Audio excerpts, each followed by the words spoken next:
मिलेगी परिंदों को मंजिल, मिलेगी परिंदों को मंजिल, यकीनन उनके ये फैले हुए पर बोलते हैं। कुछ लोग रहते हैं अक्सर खामोश, कुछ लोग रहते हैं अक्सर खामोश, लेकिन उनके हुनर बोलते हैं। दोस्तों, आज ऐसे एक हुनरबाज, एक ऐसे महान शख्सियत जिनको हॉकी के जादूगर के नाम से जानते हैं, आज उनका जन्मदिन है। 29 अगस्त 2023 आज पूरा देश अपने महान खिलाड़ी मेजर ध्यानचंद को याद कर रहा है। जैसा कि आप सबको विदित है, आज राष्ट्रीय खेल दिवस के रूप में उनके जन्म दिवस को मनाया जा रहा है। आज हम चर्चा कर रहे हैं ऐसे महान खिलाड़ी को। आज हमारी चर्चा का विषय यह है कि ऐसे महान खिलाड़ी को अभी तक भारत रत्न से सम्मानित क्यों नहीं किया गया है। तो ऐसे महान खिलाड़ी को सच्ची श्रद्धांजलि तभी मिलेगी जब उनके देशभक्ति को, उनके देश के प्रति समर्पण को याद किया जाएगा और वास्तव में ऐसे महान खिलाड़ी को भारत रत्न देकर के सम्मानित किया जाएगा। मित्रों, दोस्तों, आज 29 अगस्त 2023 को हम इनको अपनी श्रद्धांजलि अर्पित कर रहे हैं। आज के दिन यानी 29 अगस्त 1905 को उत्तर प्रदेश के इलाहाबाद के शहर में ऐसी महान शख्सियत का जन्म होता है। जैसा कि आप सबको विदित है, होनहार वीरवान के होत हैं चिकने पात, बचपन से ही अदम्य साहस के परिचय के रूप में इनको जाना जाता है। मात्र 16 वर्ष की आयु में 1921 को सेना में भर्ती होते हैं और जैसा कि इनके पिताजी पंजाब रेजिमेंट में सेना में कार्यरत थे, तो ये सेना में कार्यरत हो जाते हैं। अपने साथी मेजर तिवारी के कहने पर हॉकी के प्रति इनका उत्साह बढ़ता चला जाता है और ऐसा उत्साह बढ़ता है कि पीछे मुड़ के नहीं देखते। पेड़ों से टहनी काटी और उसे हॉकी बनाई और खेलते चले गए। दिन रात खेलते रहते थे। रात को चांद की रोशनी में खेलने के कारण मेजर ध्यान सिंह की जगह इनके पहले कोच पंकज गुप्ता ने इनके समर्पण भाव को देख करके, चांद की रोशनी में खेलने के कारण, इनके जुनून को देखते हुए इन्हें चांद और चांद से चंद और इनका जो नाम पड़ा मेजर ध्यानचंद। तो ऐसे महान खिलाड़ी 1926 से लेकर के 1948 तक भारतीय सेना की तरफ से खेलते हैं। पहला अपना अंतर्राष्ट्रीय खेल 1926 में खेलते हैं न्यूजीलैंड के खिलाफ और वहां अपने एक महान खिलाड़ी के परिचय के रूप में लगातार 3 गोल दाग करके भारतीय सेना को जिताने का कार्य करते हैं। दोस्तों, वह गुलामी का दौर था और गुलामी के दौर में जिस प्रकार से खिलाड़ियों को सामान्य से संसाधन उपलब्ध नहीं होते थे, लेकिन सबसे बड़ी जो बात थी मेजर ध्यानचंद में कि उनकी विल पावर, उनकी इच्छा शक्ति खेल के प्रति, उनका डेडिकेशन, उनका समर्पण, और यही समर्पण भाव था कि ओलंपिक खेलों में, चाहे ओलंपिक खेल 1928 हो या 1932 हो, 1936 हो, लगातार भारत को गोल्ड मेडल जिताने वाले एकमात्र ऐसे खिलाड़ी जिनमें ध्यानचंद जी थे। सबसे पहले 1928 में उन्होंने नीदरलैंड को हराने में अपना अदम्य साहस का परिचय दिया। लगातार व्यक्तिगत रूप से 3 गोल मेजर ध्यानचंद ने किए और पहला 1928 में नीदरलैंड के खिलाफ हमने गोल्ड मेडल जीता।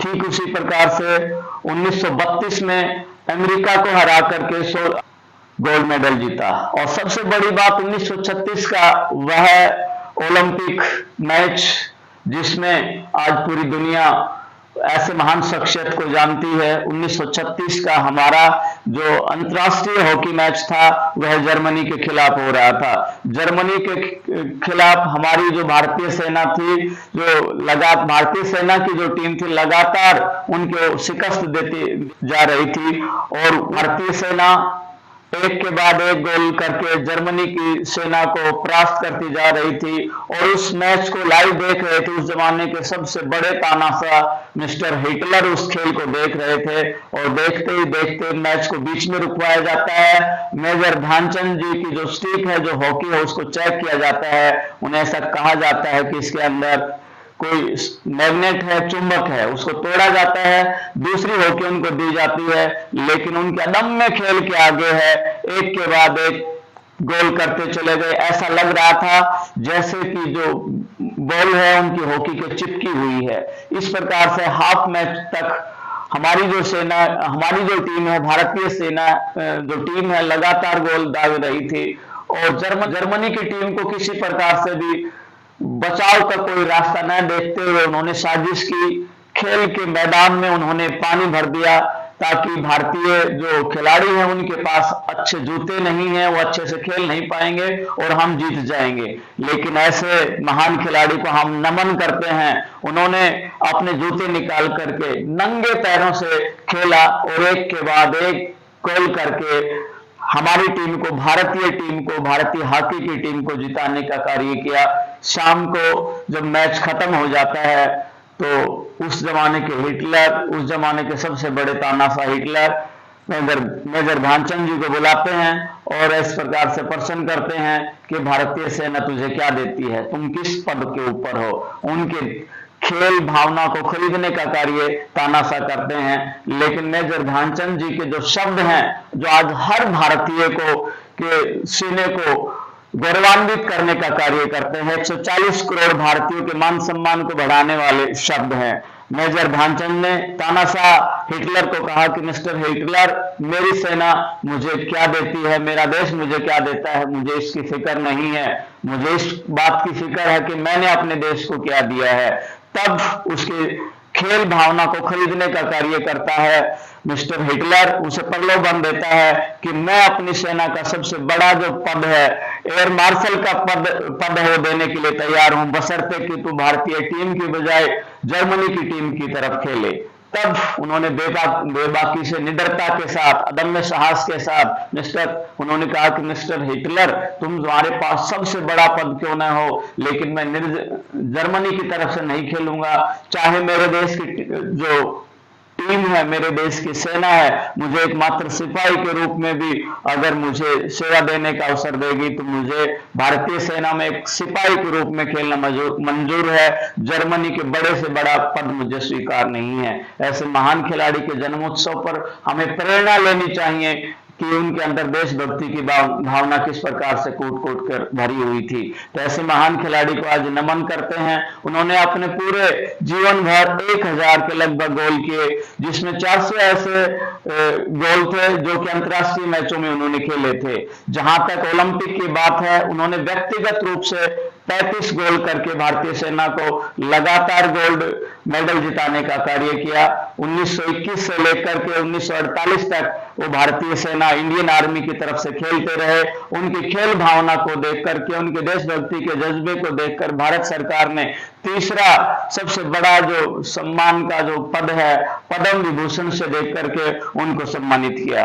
लेकिन दोस्तों, मित्रों, अंतिम समय मेजर ध्यानचंद जी के बहुत ही पीड़ादायक थे। अंतिम समय पर उनको लीवर कैंसर के कारण वो बड़ा पीड़ा में उनका जीवन रहा और एक सामान्य से दिल्ली के एम्स में एक सामान्य से वार्ड में उनका ट्रीटमेंट रहा, उनका इलाज चलता रहा। लेकिन अंतिम समय 3 दिसंबर 1979 को ऐसे महान खिलाड़ी, ऐसे देशभक्त हमारे बीच में से विदा हो जाते हैं। ऐसे महान खिलाड़ी को हम नमन करते हैं, उनके देशभक्ति को सैल्यूट करते हैं। आज भी बड़े बड़े खिलाड़ी हैं, उनको बड़े बड़े पुरस्कार दिए जा रहे हैं, लेकिन उनके मन में ये रहता है कि देश मुझे क्या देगा। हमारा और मात्र दुनिया का एकमात्र ऐसा खिलाड़ी है जिसने हमेशा ये सोचा कि मैं देश को क्या दूं। तो ऐसे खिलाड़ी को हम नमन करते हैं और भारत सरकार से हम ये निवेदन करते हैं कि पहले न दे पाए कोई बात नहीं, लेकिन आज 29 अगस्त 2023 को भारत सरकार ये घोषणा करे, उनको भारत रत्न देकर के सम्मानित करे और हर देशभक्त है, हर देश का नागरिक है, हर खिलाड़ी है, उनके जीवन से प्रेरणा लेकर के हमारे मन में, हमारे विचारों में, हमारी खेल भावना में हमारा इंडिया फर्स्ट हो, देश की भावना पहले हो, देशभक्ति की भावना पहले हो। ऐसी भावना के साथ हम ऐसे महान खिलाड़ी को नमन करते हैं। जय हिंद, जय भारत।